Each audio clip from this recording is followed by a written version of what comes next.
మిత్రులందరికీ నమస్కారం. నేను మీ Priya Chowdary. My dear friends, చాలా రోజుల తర్వాత ఒక మంచి టాపిక్ తోటి మీ ముందుకు వస్తున్నాను. మై డియర్ ఫ్రెండ్స్, మీరు చూస్తున్నారు నిన్న ఈ రోజు నుంచి ఒక బర్నింగ్ టాపిక్. తెలంగాణలో అతి భయంకరమైనటువంటి వాతావరణాన్ని, రాజకీయ వేడిని పుట్టిస్తున్నటువంటి విషయం మనందరికీ తెలిసిందే. ఆ టాపిక్ ఇక్కడ చెప్పాల్సిన అవసరం లేదు, మీరు థంబ్నెయిల్స్ చూసే ఉంటారు. ఏమి దిగజారుడు రాజకీయాలో, బండి సంజయ్ వర్సెస్ ఈటెల రాజేందర్.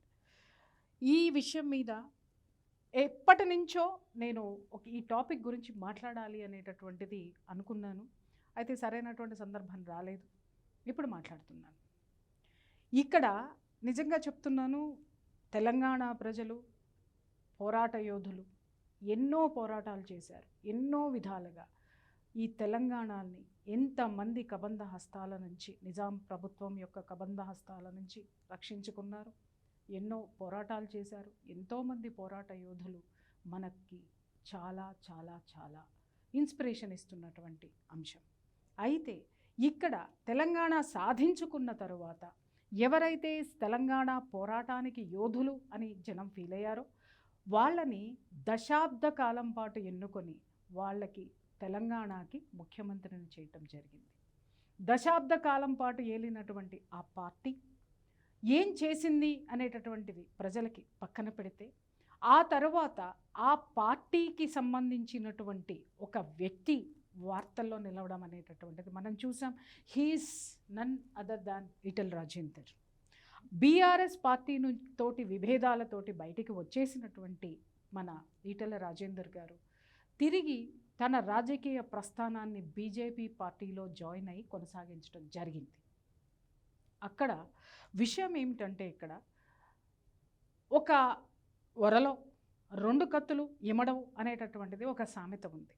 అది ఎందుకు మాట్లాడాను అనంటే, ఆయన హుజూరాబాద్ కాన్స్టిట్యున్సీ ఏదైతే ఉందో ఆ కాన్స్టిట్యున్సీకి సారథ్యం వహిస్తున్నటువంటి ఆయనకి అక్కడ ఆయన ఏ పార్టీలో అయితే ఆయన చేరారో ఆ పార్టీకి సంబంధించినటువంటి మరొక బలమైనటువంటి నాయకుడు బండి సంజయ్ గారితో చాలా విభేదాలు తలెత్తడం అనేటటువంటిది జరిగింది.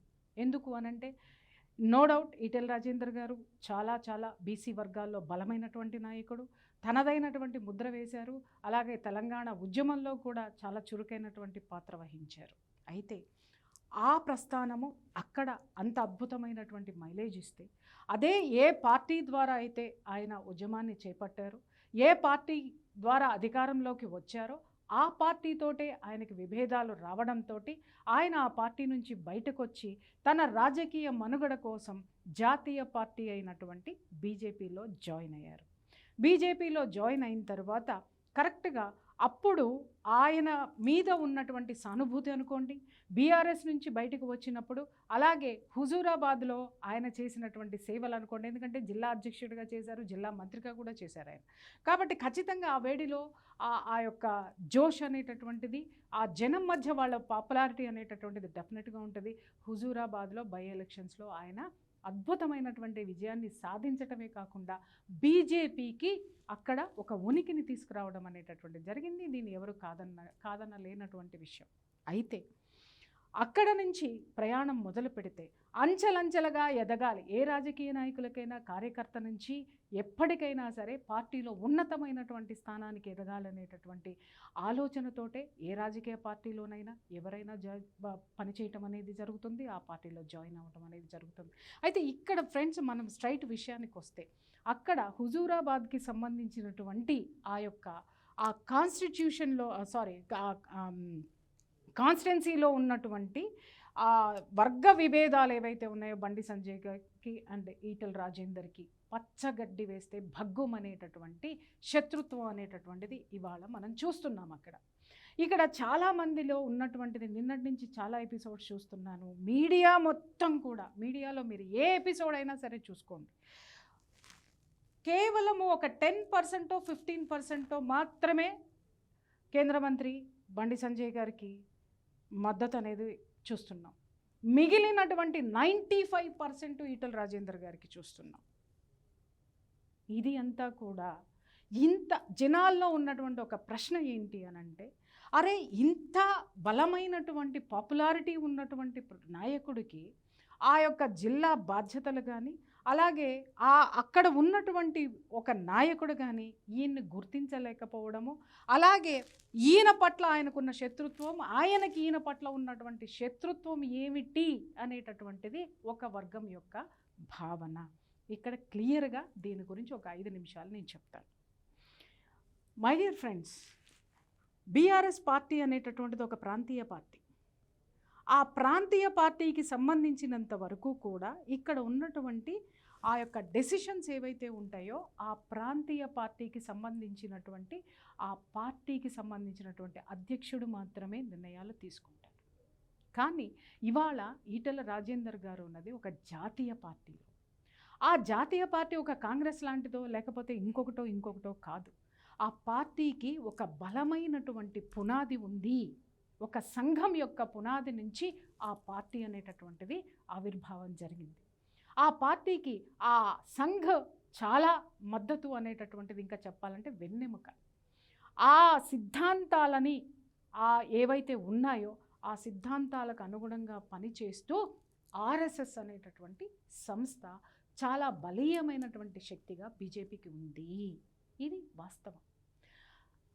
ఎప్పటి నుంచో సంఘలో ఉన్నటువంటి వాళ్ళు కానివ్వండి, సంఘ సిద్ధాంతాలను వంటబట్టించుకున్నటువంటి వాళ్ళు కానీ ఎవరైనా సరే ఆ సంఘకి సంబంధించినంత వరకు, ఆ పార్టీకి సంబంధించినంత వరకు పని చెయ్యాలి అని అంటే ఆ సంఘ యొక్క సిద్ధాంతాలని వాళ్ళు అవగాహన చేసుకోవాల్సినటువంటి అవసరం ఉంటుంది. అలాగే ఆచరణలో పెట్టాల్సినటువంటి అవసరం కూడా ఉంటుంది. ఇక్కడ వీళ్ళిద్దరి మధ్య విభేదాలు రావడానికి ఏంటి అని అంటే బండి సంజయ్ కానీ ఈటెల రాజేందర్ కానీ ఇద్దరూ కూడా 2 భిన్న ధృవాలు. Underline this point. ఈయన రైట్ వింగ్ అంటే రైట్ భావజాలం ఉన్నటువంటి ఆర్ఎస్ఎస్ సిద్ధాంతాలకు సంబంధించినటువంటి భావజాలం ఉన్నటువంటి వ్యక్తి అయితే, ఈటెల రాజేందర్ వచ్చేసి లెఫ్ట్ వింగ్ విప్లవాత్మకమైనటువంటి భావజాలాలు ఉన్నటువంటి వామపక్ష భావజాలము. This is right and this is left. కరెక్ట్గా నిలబడి ఉన్నట్టున్నాను నేను. ఓకే, వీళ్ళిద్దరి యొక్క భావజాలాల్లో ఈ రెండిటికి కూడా కుడి చేయి చేసేటటువంటి పని ఎడం చేయి చేయదు, ఎడం చేయి చేయాల్సినటువంటి పని కుడి చేయి చేయదు. ఈ 2 పనులకి విరుద్ధం ఉంటుంది, చేతులకు కాదు. కానీ ఇవి 2 కలిస్తే అద్భుతమైనటువంటి నమస్కారం అనేటటువంటి సంస్కారం ఉంటుంది. ఇక్కడ వీళ్ళిద్దరి మధ్య అదే కొరవడింది. ఎందుకు కొరవడింది అనంటే ఇక్కడ బండి సంజయ్ కేవలము ఇక్కడ చాలామంది నాతో మాట్లాడినటువంటి విషయం, ఈ ఎపిసోడ్ చేయడానికి కూడా నా మిత్రులు కూడా నాతో డిస్కస్ చేశారు, ప్రియా ఒక్కసారి ఇది మాట్లాడి ఈ విషయాన్ని జనాలకి చెప్పాల్సినటువంటి అవసరం ఉంది అని. ఇక్కడ విషయం ఏంటంటే జనమందరూ మాట్లాడుకునేది ఏంటి అనంటే, అరే మీడియాలో ఎక్కడ చూసినా కూడా ఈటెల రాజేందర్ గారే ఉన్నారు, ఆయన్ని బలపరుస్తున్నటువంటి వాళ్ళు ఇంతమంది ఉన్నారు, ఆయనకి ఇంత పాపులారిటీ ఉంది, బీసీ సంఘాల్లో ఆయనకి అద్భుతమైనటువంటి, బీసీ జనాల్లో ఆయనకి అద్భుతమైనటువంటి ఫాలోయింగ్ ఉంది, అలాగే బలమైనటువంటి బీసీ నేతగా ఆయన్ని మనం మీడియాలో చూస్తున్నాము, అందరికీ తెలిసినటువంటి విషయమే.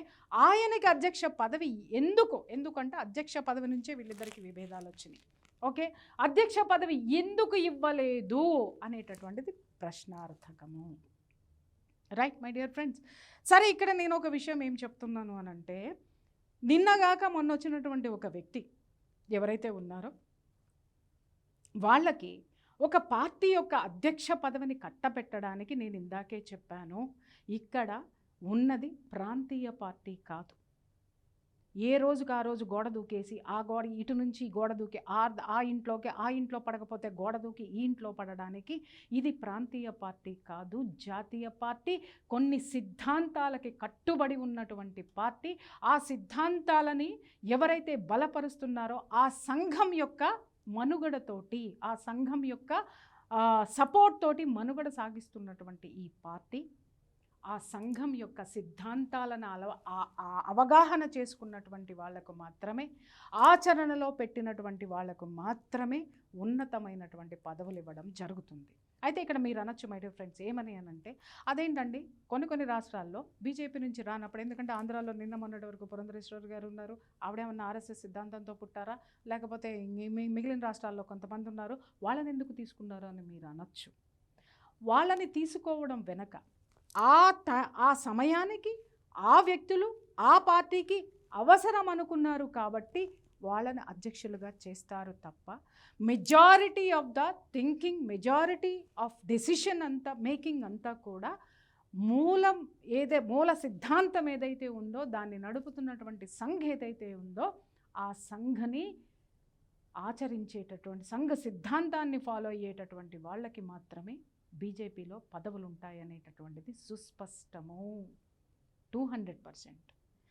ఇక్కడ ఒక అధ్యక్ష పదవిలో ఇద్దరూ కూడా బలాబలాలు తేల్చుకోవడానికి మనం చూస్తున్నాము.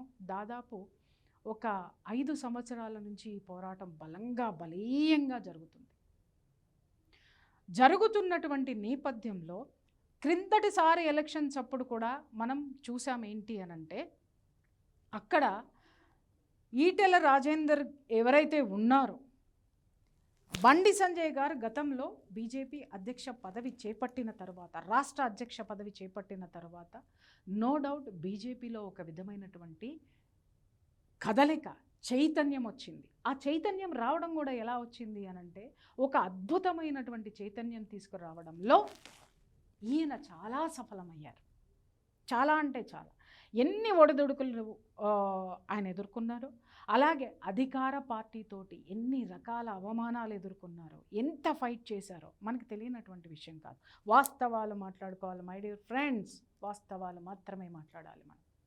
అలాంటి వ్యక్తి చివరి స్థితికి వచ్చేసరికి ఎలక్షన్స్ టైంలో ఆయనే రాష్ట్ర అధ్యక్షుడిగా ఉంటే ఖచ్చితంగా రాసి పెట్టుకోండి, బీజేపీ అనేటటువంటి దాన్ని పరిపాలనలోకి, అధికారంలోకి తీసుకురావడానికి సాయశక్తుల సర్వశక్తుల ఒడ్డి నిలబడినటువంటి వ్యక్తి బండి సంజయ్ గారు. తరువాత చివరి నిమిషంలో అధ్యక్షుడిని ప్రకటించటం, చివరి నిమిషంలో ఎలక్షన్స్కి 2 సంవత్సరాల ముందు కరెక్ట్గా కొద్ది టైంలో ఉన్నప్పుడు హఠాత్తుగా ఏ విధమైనటువంటి ముందస్తు ప్రణాళిక లేకుండా బండి సంజయ్ గారిని పక్కన పెట్టి కిషన్ రెడ్డి గారికి అధ్యక్ష పదవి ఇవ్వడంలో అండర్లైన్ దిస్ పాయింట్, ఈటెల గారు సక్సెస్ అయ్యారు. ఇప్పుడు అర్థమైంది అనుకుంటాను మీకు వీళ్ళిద్దరికి ఎందుకు పడదు. బండి సంజయ్ గారు అధ్యక్ష పదవి నుంచి ఆయన్ని తొలగించడానికి ఈటెల గారు కేంద్ర స్థాయిలో, జాతీయ స్థాయిలో చక్రం తిప్పి ఆయన్ని తీసి కిషన్ రెడ్డి గారిని తీసుకొని వచ్చి గంపగుత్తగా అధికారాన్ని తీసుకెళ్ళి కాంగ్రెస్ పార్టీలో చేతిలో చక్కగా బుట్టలో పండ్లు పెట్టి అధికారాన్ని పెట్టి ఇచ్చేసినటువంటి వైనము ఎంతమంది సంఘ కార్యకర్తలకి, బీజేపీ వెనక ఉన్నటువంటి వెన్నెముకగా ఉన్నటువంటి ఆర్ఎస్ఎస్కి ఎంత మనస్తాపం ఒక్కసారి ఆలోచించండి. కొన్ని సంవత్సరాల నుంచి ఆర్ఎస్ఎస్ స్థాపితమై 100 సంవత్సరాలయ్యింది. 100 సంవత్సరాలుగా పార్టీని అధికారంలోకి తీసుకురావడానికి దాదాపు 80 ఏళ్ళు కష్టపడి వాజ్పేయి గారు వచ్చారు, ఒక 5 ఇయర్స్. ఆ తర్వాత మళ్ళీ కాంగ్రెస్ వచ్చింది. వాజ్పేయి గారు చేసినటువంటి 5 ఇయర్స్ ఇది తీసి పక్కన పెడితే కంటిన్యూస్గా 15 సంవత్సరాల నుంచి బీజేపీలోకి పార్టీని కంటిన్యూస్గా పెట్టి దేశాన్ని ఇవాళ విశ్వగురువుగా నిలబెట్టడానికి సంఘ ఎంత కృషి చేసిందో, ఆ సంఘ నుంచి పుట్టినటువంటి ఆ కమలం ఏదైతే నరేంద్ర మోడీ అనేటటువంటి కమలం ఎంత వికసించి తన సువాసనల్ని ప్రపంచం మొత్తాన్ని వెదజల్లి ఈరోజు భారతదేశాన్ని విశ్వగురువుగా నిలిపినటువంటి సామర్థ్యము మనం చూసాం. 80 సంవత్సరాల సుదీర్ఘ ఓర్పుతోటి వాళ్ళు ఆ శ్రమతోటి బీజేపీని నిలబెడితే, అలాగే రాష్ట్రంలో కూడా అధికారాన్ని తీసుకురావడానికి కూడా మరి రాష్ట్రంలో ఉన్నటువంటి సంఘ సభ్యులు కూడా 100 సంవత్సరాల నుంచి ఎదురు చూస్తున్నారు తెలంగాణ రాష్ట్రంలో బీజేపీని అధికారంలోకి తీసుకురావాలని. కరెక్ట్గా నోటి దగ్గర కూడును తీసేసి పక్కన పడేసినట్టు చివరి నిమిషంలో ఈటెల రాజేందర్ గారు చేసినటువంటి తిప్పినటువంటి చక్రం ఏదైతే ఉందో, ఆ చక్రం కింద పడి బీజేపీ యొక్క అధికారం నలిగిపోయింది. వాస్తవం కాదా? వాస్తవం కాదా? చాలామంది మాట్లాడుతున్నారు ఈరోజు ఏంటి అనంటే, ఒక బీసీ నాయకుడిగా ఈటెల గారికి చాలా చాలా ఉంది. ఆయనకి రాజకీయపరమైనటువంటి అధికారంలో ఉన్నారు, మంత్రిగా చేశారు, జిల్లా మంత్రిగా చేశారు, జిల్లా అధ్యక్షుడిగా చేశారు, అన్ని విధాలుగా చేశారు. నో డౌట్ అండి, ఆయన ఒక బలమైనటువంటి నాయకుడు, దాంట్లో డౌటే లేదు. కానీ హుజూరాబాద్లో ఎలక్షన్స్లో, బై ఎలక్షన్స్లో గెలిచిన ఆయన మళ్ళీ ఎందుకు ఓడిపోయారండి? ఎందుకు ఓడిపోయారండి? బలం ఎక్కడుందండి? ఆలోచించాలి కదా మనం. ఒకటి, నాయకులందరూ కూడా, కొంతమంది నాయకుల గురించి నేను చెప్తున్నాను, కొన్ని విషయాల గురించి కూడా నేను ఇక్కడ కూలంకషంగా మాట్లాడాలి. అది కొందరు అర్థం చేసుకోవాల్సినటువంటి అవసరం ఉంది. నో డౌట్ నా మీద ట్రోల్స్ వచ్చినా కూడా ఐ డోంట్ కేర్. వాస్తవం మాట్లాడడం అనేటటువంటిది నా నైజం.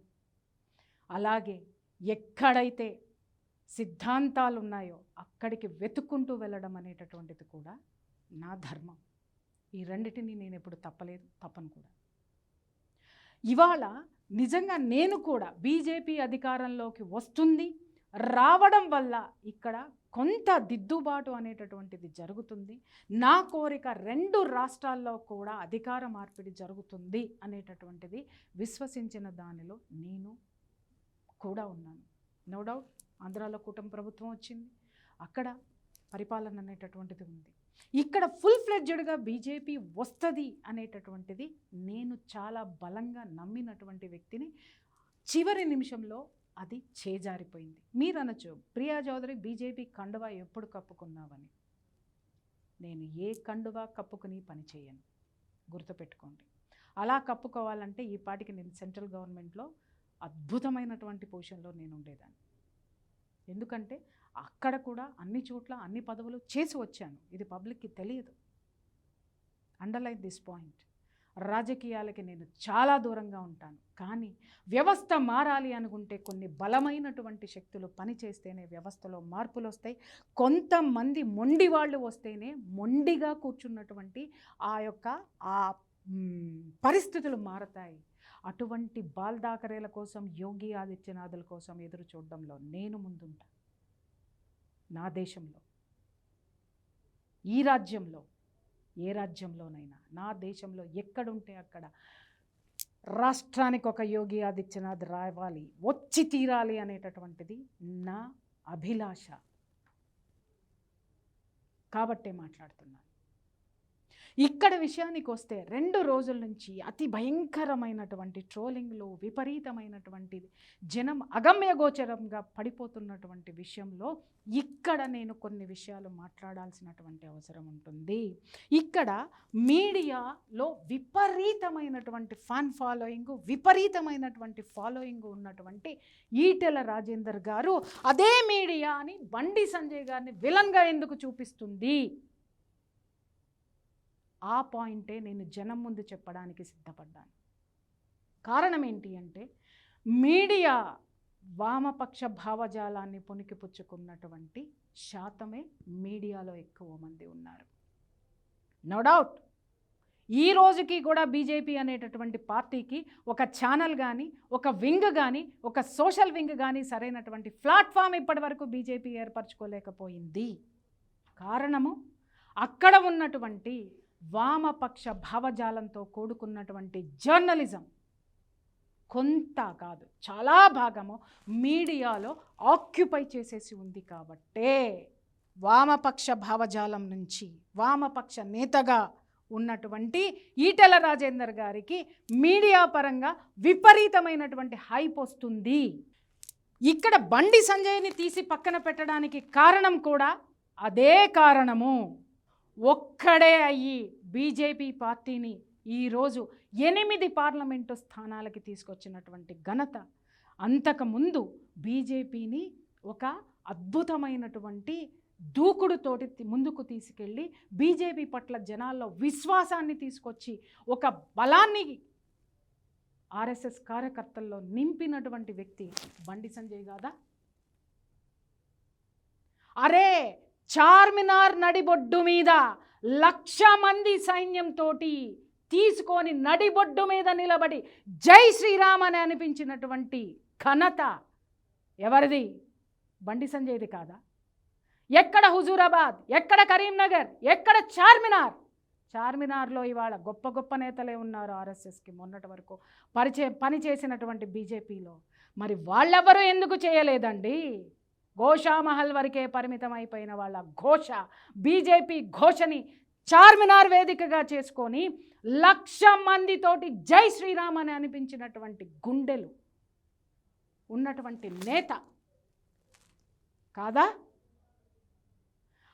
ఆ బలానికి ఎంతోమందికి చాలా బాధ అనిపించింది ఇదే బీజేపీ పార్టీలో.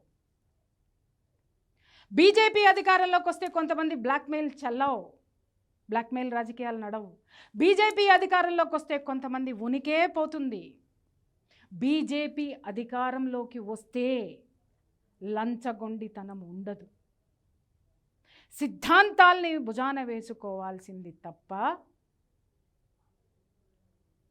ఏ విధమైనటువంటి ఎదుగుదల, వ్యక్తిగతమైనటువంటి ఎదుగుదల ఉండదు అనేటటువంటిది కొంతమంది మధ్యలో వచ్చినటువంటి రాజకీయ నాయకులు, పూర్వం నుంచి బీజేపీలో ఉన్నటువంటి రాజకీయ నాయకులకి మింగుడు పడనటువంటి అంశం. ఇలాంటి వ్యక్తి ముఖ్యమంత్రి అయితే మీరు అడగచ్చు, ప్రియా చౌదరి నీకేం తెలుసు మాట్లాడుతున్నావు అని. తెలుసుకున్న తరువాత మాత్రమే నేను మాట్లాడతాను. ఆయన ఇప్పటికి 2 సార్లు ఎంపీ అయ్యాడు, ఎప్పుడు నేను మాట్లాడలేదు. ఆయన సెంట్రల్ మినిస్టర్ అయ్యి సంవత్సరం అయింది, నేను ఎప్పుడూ మాట్లాడలేదు. ఇప్పుడు ఎందుకు మాట్లాడుతున్నాను అనంటే ఇక్కడ మార్పు రావాల్సినటువంటి అవసరం ఉంది. ఒక ఆధిపత్యాన్ని చూపించి ఎదగాలి అనేటటువంటి వాళ్ళ యొక్క అధికారపు అహంకారాన్ని ప్రశ్నించాల్సినటువంటి అవసరం కూడా ఉంది. కాబట్టి మాలాంటి వాళ్ళ గొంతుకలు వాస్తవాల్ని చెప్పడానికి ముందుకొస్తాయి. చాలామంది మాట్లాడుతున్నారు, నిన్న ఒక విషయం మాట్లాడుతున్నారు, అరే అన్ని చోట్ల బండి సంజయ్ గారు ఈ మధ్య చేసినటువంటి ఒక మంచి పని ఏదైతే ఉందో, మంచి పని అంటే కొంతమందికి పడదేమో, బండి సంజయ్ గారు చేసినటువంటి ఒకానొక పని ఏదైతే ఉందో అది చాలామందికి ఇక్కడ పచ్చి వెలక్కాయ, గొంతులో పచ్చి వెలక్కాయలాగా అడ్డుపడిపోయి మింగుడు పడట్లేదు. ఆయన స్కూలు పిల్లలకి 20,000 మందికి సైకిళ్ళు ఇచ్చారబ్బా. నన్ను ఒక జర్నలిస్ట్ అడిగాడు ఇదే ప్రశ్న, ఏమండి అంత పెద్ద సెంట్రల్ మినిస్టరు సైకిళ్ళు ఇవ్వడం ఏంటండి? నిజమే, పాపం బండి సంజయ్ గారికి సైకిళ్ళు తొక్కుకోవడమే తెలుసు, ఆయన ఇంకా ఎదగలే అని మీరు అనుకున్నారు. మీకో విషయం తెలుసా? 20,000 సైకిళ్ళు ఎవరికి ఇచ్చారండి? 9th 10th క్లాస్ చదువుకున్నటువంటి పిల్లలకి ఇచ్చాడు ఆయన, స్కూల్ పిల్లలకి. ఆ సైకిళ్ళ ద్వారా ఆయన వాళ్ళ మనసుల్లో ఏమి నింపారు అనంటే, ప్రభుత్వం ఏదైతే ఉంటుందో, ప్రజాప్రతినిధులు ఎవరైతే ఉంటారో వాళ్ళు మా కోసమే ఉన్నారు, మా కష్టాన్ని గుర్తిస్తారు, మాకు సంబంధించినటువంటి కష్టం ఏదైనా వస్తే వాళ్ళకి చెప్పుకుంటే తీరుస్తారు, ప్రజాస్వామ్యంలో మనం ఉన్నాము, మనకు ఒక హక్కు ఉంది అనేటటువంటి ప్రజాస్వామ్యపు భావజాలాన్ని ఆ పిల్లల్లో నాటేటటువంటి ప్రయత్నం చెయ్యటమే కాక 20,000 మంది విద్యార్థులు, after all 9th class 10th class చదువుకున్నటువంటి విద్యార్థులు 20,000 మంది ఓటర్లని తయారు చేశాడన్న నిజం, వాస్తవం ఎంతమందికి తెలుసు మిస్టర్? ఇప్పుడు వాళ్ళ వయసు ఎంత? 14-15 సంవత్సరాలు, 15-16 సంవత్సరాలు. మళ్ళీ ఎలక్షన్స్ వచ్చేసరికి వాళ్ళ వయసు ఎంత? ఓటు హక్కుదారులు, వయోజనులు అవుతారు, పౌరులుగా వాళ్ళు గుర్తించబడతారు. ఆ గుర్తించినటువంటి పౌరుల్ని ఆయన నో డౌట్ ఈ 10th క్లాస్ తోటి సైకిళ్ళతోటి ఆయన ఈ పథకాన్ని ఆపేస్తాడు అని మీరు ఎవరైనా అనుకుంటే, ఆయన పబ్లిసిటీ కోసం చేశాడు అనుకుంటే పప్పులో కాలు కాదు, దిమాకు లేని బుర్రలతోటి ఆలోచించిన వాళ్ళు అవుతారు. Point number 1. ఈ 20,000 సైకిళ్ళు ఇచ్చినటువంటి ఆయన 20,000 మంది సైన్యాన్ని, బీజేపీ పార్టీలో ఓటు హక్కును తీసుకొని కలిగినటువంటి పౌరుల్ని ఈ పార్టీ వైపుకి మళ్ళించాడు అనేటటువంటి వాస్తవం తెలుసా? దీన్ని భవిష్యత్ దర్శనం అంటారు, ముందు చూపు అంటారు, రాజకీయ తంత్రం అంటారు. ఇదే 20,000 మంది, ఇంకొక మాట కూడా చెప్తున్నాను, ఆయన కేవలం 20,000 మంది విద్యార్థుల్ని 20,000 ఓటర్లుగా మాత్రమే తయారు చేయలేదు. పిల్లలకి ఎప్పుడైతే ఒక నాయకుడు వాళ్ళకి ఏదైతే ప్రతిఫలాన్ని ఇచ్చాడో, వాళ్ళ భవిష్యత్తుకి ఆసరాగా ఒక చిన్న సాయమే అని అనుకోవచ్చు, అది చాలా పెద్ద సాయం. ఆ సాయాన్ని గుర్తించినటువంటి 20,000 కుటుంబాలు లేవా? ఆ 20,000 కుటుంబాల్లో ఓటు హక్కుదారులు ఎంతమంది ఉన్నారు? ఎంత ఓటు బ్యాంక్ని బీజేపీ కింద జమ చేశాడు గుర్తించండి. మై డియర్ బీజేపీ కార్యకర్తలు, చాలామంది కామెంట్స్ చూస్తున్నాను నేను, బీజేపీ కార్యకర్తల మనోభావాలు దెబ్బతిన్నాయి, బీజేపీ కార్యకర్తలు ఏమో అయిపోయారు, బీజేపీ కార్యకర్తలు. ఎవరు బీజేపీ కార్యకర్తలు? ఎవరు?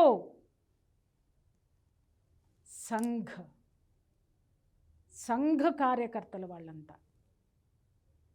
ఏ సంఘ కార్యకర్త కూడా అధిష్టానానికి సంబంధించినటువంటి నిర్ణయాలని ధిక్కరించదు. ఏ సంఘ కార్యకర్త కూడా బయటకొచ్చి బాహాటంగా అధికారంలో ఉన్నటువంటి వాళ్ళని, పార్టీని దుర్భాషలాడరు. ఏ బీజేపీ కార్యకర్త అని కింద ట్యాగ్ పెట్టి ఎవడైతే ఆ కామెంట్స్ ఎగైనెస్ట్గా బీజేపీ పార్టీకి పెడుతున్నారో, ఈయన యొక్క నాయకత్వాన్ని ప్రశ్నిస్తున్నారో, ఎవ్వడు బీజేపీ కార్యకర్త కాదు, ఒక వర్గానికి మాత్రమే కొమ్ము కాస్తున్నటువంటి వ్యక్తులు. ఈటెల రాజేందర్ మీడియా తయారు చేసిన నాయకుడైతే, బండి సంజయ్ జనం నుంచి పుట్టినటువంటి నాయకుడు, సంఘ తయారు చేసినటువంటి ఒక శక్తి.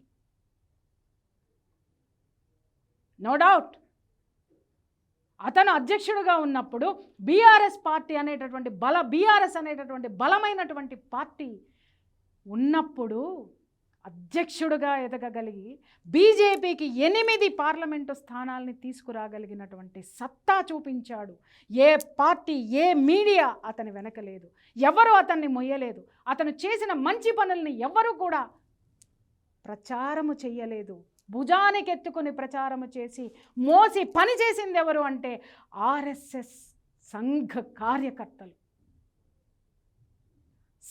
కార్యకర్తలు మోసినటువంటి పల్లకి బీజేపీ. చాలామంది మాట్లాడుతున్నారు, హుజూరాబాద్లో పలానా నాయకుడు వచ్చినప్పుడే బీజేపీకి గుర్తింపు వచ్చింది అని. నో డౌట్ ఒప్పుకుందాం, మరి రెండోసారి ఓటమి ఎందుకు వచ్చింది దాన్ని కూడా మనం విశ్లేషించాలి కదా. అంటే పాల పొంగు వేడి. ఒక వ్యక్తి యొక్క అస్తిత్వము ఒక చోట, ఒక సిద్ధాంతం ప్రకారము, ఒక కొంతకాలం, ఒక టైం పీరియడ్ మాత్రమే పనిచేస్తే ఆ ఒక్క ప్లస్నే మనం మాట్లాడుతున్నాం, మైనస్లు కూడా చర్చించుకోవాల్సినటువంటి అవసరం లేదా? నేను మాట్లాడుతుంది బండి సంజయ్ గారి గురించి కాదు, నేను మాట్లాడుతుంది ఆర్ఎస్ఎస్లో ఉన్నటువంటి సంఘలో ఉన్నటువంటి కార్యకర్తలు ఎంత బలమైన వాళ్ళో మాట్లాడుతున్నాను నేను ఇప్పుడు. ఏ రోజైనా సరే ఆర్ఎస్ఎస్ కార్యకర్తలు రోడ్డు మీదకి రావడం చూసారా? మీడియా ముందు మీటింగులు పెట్టడం చూసారా? వాళ్ళు బాహాటంగా క్రిటిసైజ్ చేయడం చూసారా? బీజేపీ పార్టీని విమర్శించడం చూసారా? ఎవడండి ఇక్కడ కార్యకర్త? ఎవడండి ఆర్ఎస్ఎస్ కార్యకర్త? ఎవడండి బీజేపీ పార్టీ కండువా కప్పుకున్నటువంటి కార్యకర్త అని పిలవబడేటటువంటి వాడు చెప్పేటటువంటి మాటలు? ఒక్క సంఘ కార్యకర్త అయినా సరే, బీజేపీ జెండాని మోసేటటువంటి వాడు, పల్లకీని మోసేటటువంటి ఒక్క కార్యకర్త అయినా సరే, ఆ భుజం మీద ఎక్కి ఊరేగేటటువంటి నాయకుల్ని, సోకాల్డ్ నాయకుల్ని ఎప్పుడైనా విమర్శించడం మీరు చూసారా? అది సంఘలో ఉన్నటువంటి డిసిప్లిన్, పార్టీ సిద్ధాంతం, సంఘ సిద్ధాంతం. వాళ్ళు ఎప్పుడు రాద్ధాంతం చేయలే, పని చేసుకుంటూ వెళ్ళిపోయారు. సంఘ పార్టీకి విధేయతగా నిలబడింది, పార్టీ సంఘకి మూలంగా నిలబడింది. మరి ఇక్కడ వీళ్ళెవరండి? విమర్శిస్తున్న వాళ్ళు ఎవరండి? రోడ్డు మీదకి వచ్చిన వాళ్ళు ఎవరండి? అరుస్తున్న వాళ్ళు ఎవరండి? మీడియాలో మీటింగులు పెడుతున్న వాళ్ళు ఎవరండి? గుర్తుపెట్టుకోండి మై డియర్ ఫ్రెండ్స్. ఈరోజు గెలిచిన పార్టీలైనా ఓడిపోయిన పార్టీలకైనా మీడియాలు బాగా ఉన్నాయి, సోషల్ మీడియాలు ఉన్నాయి, శాటిలైట్లు ఉన్నాయి, అన్నీ ఉన్నాయి. వాళ్ళని గెలిపించింది మనుషులు, ఓటర్లు, జనం, మీడియా కాదు. మీడియా ఒక విషయానికి హైప్ ఇవ్వడానికి, weather that is good or bad, మాత్రమే ఉపయోగపడుతుంది. ఓటును మార్చగలిగేటటువంటి శక్తి ఇలాంటి కుహన మీడియాలకి లేదు, ఉండదు. దయచేసి ఇక్కడ కింద కామెంట్ ఎవరైనా సరే బీజేపీ కార్యకర్తల మనోభావాలు దెబ్బతిన్నాయి అని ఎవరైనా కామెంట్ పెడితే మీరు రాసి పెట్టుకోండి, అది ఎట్టి పరిస్థితుల్లోనూ వాడు నిజమైనటువంటి బీజేపీ కార్యకర్త కానే కాదు. ఎందుకంటే బీజేపీ కార్యకర్తకి ఒక డిసిప్లిన్ ఉంటుంది. వాళ్ళు ఇలా రోడ్డు మీదకి వచ్చి ఎప్పుడూ కూడా ఆ బీజేపీ పార్టీని విమర్శించడం కానీ, వర్గ పోర్లు కానీ, వర్గ విభేదాలు కానీ ఎప్పుడూ కూడా వాళ్ళు బయట పెట్టుకోలేదు. పార్టీ సంఘ్ ఏమి నిర్ణయిస్తుందో సంఘ్ కార్యకర్తలు ఫాలో అయితే, బీజేపీ అధిష్టానం ఏదైతే ఉంటుందో నాయకులు అదే ఫాలో అయ్యారు. ఫర్ ఎగ్జాంపుల్ లక్ష్మయ్య గారిని పార్టీ అధ్యక్షుడి నుంచి తెలంగాణ బీజేపీ పార్టీ అధ్యక్షుడిగా ఆయన్ని తీసి పక్కన పెట్టి ఇంకోరికి ఇచ్చినప్పుడు ఆయన అసంతృప్తితో బయటకు వచ్చి మీటింగులు పెట్టలేదండి, మౌనంగా ఉన్నారు. పార్టీ సిద్ధాంతానికి కట్టుబడి బాధ ఉండొచ్చు, అవమానం ఉండొచ్చు, దక్కలేదనేటటువంటి ఉక్రోషం ఉండొచ్చు, కానీ ఈ ఎమోషన్స్ కంటే కూడా అతి బలమైనటువంటిది పార్టీ యొక్క జెండా, సిద్ధాంతంలో ఉన్నటువంటి అజెండా. ఎంత సైలెంట్గా ఉన్నారో ఈరోజు ఆయన జాతీయ స్థాయిలో ఒక ఉన్నతమైనటువంటి పదవిలో ఉన్నాడు. వాస్తవం కాదా? ఆ తరువాత ఇదే బండి సంజయ్ గారిని విపరీతంగా విమర్శిస్తున్నారే. నేను ఈరోజు మాట్లాడుతుంది నాకు ఆర్ఎస్ఎస్ సంఘ కార్యకర్తలన్న అమితమైనటువంటి గౌరవము. బికాస్ వాళ్ళ యొక్క డిసిప్లిన్ నాకు చాలా చాలా నచ్చుతుంది. ఎక్కడైనా మీటింగ్ ఉందంటే వాళ్ళ భోజనం వాళ్ళు తెచ్చుకుంటారు, వాళ్ళ ఖర్చులు వాళ్ళు పెట్టుకుంటారు. వాళ్ళు ఎలాంటి డిసిప్లిన్తో వాళ్ళు ఉంటారు అంటే, స్వయంగా వాళ్ళు సేవలో ఎంత పాల్గొంటారంటే, ఎంత హార్ట్ఫుల్గా ఉంటారో. వాళ్ళ క్రమశిక్షణ నాకు చాలా చాలా గౌరవం. ఎస్, నేను చూశాను. అరే, ఒక మీటింగ్ కావాలంటే, జనాల్ని తరలించాలంటే వందల కోట్లు ఖర్చు పెట్టిన నాయకులు కూడా నా బాగా తెలుసు. అదే ఒక బీజేపీ మీటింగ్ పెడితే, సంఘ మీటింగ్ పెడితే ఎవరి భోజనం వాళ్ళు, అలాగే వాళ్ళ యొక్క డిసిప్లిన్ ఎలా ఉంటుందంటే, వచ్చిన వాళ్ళందరికీ కూడా ఎంత అద్భుతమైనటువంటి సేవలు, ఎవరికి చేతనైంది వాళ్ళు ఎంత చక్కగా సేవలు అందిస్తారో చెప్పలేదు. ఆ డిసిప్లిన్ ప్రతి ఒక్క వ్యక్తిలో రావాలి, ఈ ప్రజాస్వామ్యంలో ఉన్నటువంటి ప్రతి ఒక్క వ్యక్తిలోనూ రావాలి అనేటటువంటిదే నా ఆకాంక్ష. అదే డిసిప్లిన్ ఆర్ఎస్ఎస్ కార్యకర్తగా ఎవరైతే ఈయన ఉన్నాడో అందుకు గౌరవం నాకు. అతి భయంకరంగా అవమానించి, అవినీతిని అంటగట్టి, ఎన్నో విధాలుగా అవమానాలు చేసి అధ్యక్ష పదవి నుంచి దించేశారే. మై డియర్ ఫ్రెండ్స్, మిమ్మల్ని అందరినీ ఒకటి అడుగుతున్నాను, సో కాల్డ్ బీజేపీ కార్యకర్తల్ని, కింద కామెంట్లు పెట్టి బాహాటంగా మాట్లాడే వాళ్ళని అడుగుతున్నాను నేను. ఆయన ఏ రోజైనా సరే మీడియా ముందుకు వచ్చి పలానా వాళ్ళ వల్ల నేను ఇలా అయిపోయాను, నాకు అధిష్టానం ఇది చేసింది అని రోడ్డు మీదకి వచ్చి పార్టీ పరువు తీసేటటువంటి పని ఎప్పుడైనా ఆయన చేశాడా? మీకు తెలుసా, 3 నెలలు కనీసం ఇంట్లో నుంచి గడప కూడా దాటి అడుగు బయట పెట్టలేదు. 3 నెలలు ఢిల్లీలో ఐసోలేట్ అయిపోయి కూర్చున్నాడు. తన మనస్తాపము, తనలో ఉన్నటువంటి ఆ బాధ ఏదైతే ఉందో అది హీల్ అయ్యేంత వరకు తనకి తాను ఒక డిసిప్లిన్లో ఉన్నాడు. పార్టీ ఏం చెప్పిందో, పార్టీ వద్దు అంటే పక్కన కూర్చుంది, పార్టీ పిలిస్తే వెళ్ళి కూర్చున్నాడు. పల్లకి మోసినా ఏది మోసినా అది పార్టీ అనుకున్నాడు తప్ప అవి జెండానో చెప్పులో అనుకోలేదు ఆయన. కాబట్టే ఆయన అధ్యక్ష పదవి పోవడానికి ఎవరెవరు ఏ కుట్రలైతే చేశారో, ఏ పన్నాగాలైతే పన్నారో, ఎంత భయంకరమైనటువంటి అవమానాల పాలు చేశారో మొత్తం అధిష్టానం గుర్తించింది. గుర్తించి ఎందుకు బండి సంజయ్కి ఆ పదవినిచ్చిందంటే అధిష్టానము తాను చేసినటువంటి పొరపాటుకు, తాను పడిన పొరపాటుకో, చేసినటువంటి తప్పుకో ఇవ్వాల బండి సంజయ్ డిసిప్లిన్కి ఇచ్చింది. తిరిగి కేంద్రంలో జాతీయ స్థాయిలో ప్రధాన కార్యదర్శి, ఎంపీ సీటు, పైగా కేంద్ర సహాయ మంత్రి. ఓర్పు, పార్టీ పట్ల వినయ విధేయతలు, సంఘం డిసిప్లిన్ పట్ల గౌరవం, సంఘం కోసం ప్రాణమైనా ఇవ్వగలిగినటువంటి తెగింపు, సిద్ధాంతాల కోసం గుండె ఎదురొడ్డి నిలబడగలిగినటువంటి ధైర్యము ఆర్ఎస్ఎస్ ప్రతి కార్యకర్తలోనూ ఉంటుంది.